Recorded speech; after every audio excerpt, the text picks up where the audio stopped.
بچے کو دودھ پلائے، اس کو ہر گھونٹ کے بدلے ایک نیکی ملے گی۔ وہ عورت جو بچے کے رونے کی وجہ سے سو نہ سکے تو اس کو 70 غلام آزاد کرنے کا ثواب ملتا ہے۔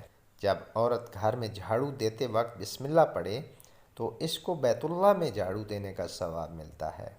جو عورت اپنے شوہر کو اللہ کے راستے میں بھیجے اور گھر میں آداب کی رعایت رکھتے ہوئے رہے، وہ مرد سے 500 سال پہلے جنت میں جائے گی اور 70,000 فرشتوں اور حوروں کی سردار ہوگی۔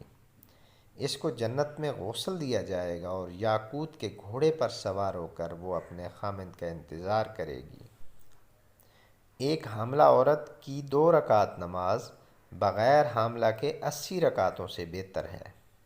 جو عورت نماز روزہ کی پابندی کرے، پاک دامن رہے اور اپنے شوہر کی تابعداری کرے، وہ جس دروازے سے چاہے جنت میں داخل ہو جائے۔ جس عورت کا خاوند اس پر راضی ہو اور وہ مر جائے تو جنت اس پر واجب ہو گئی۔ سبحان اللہ۔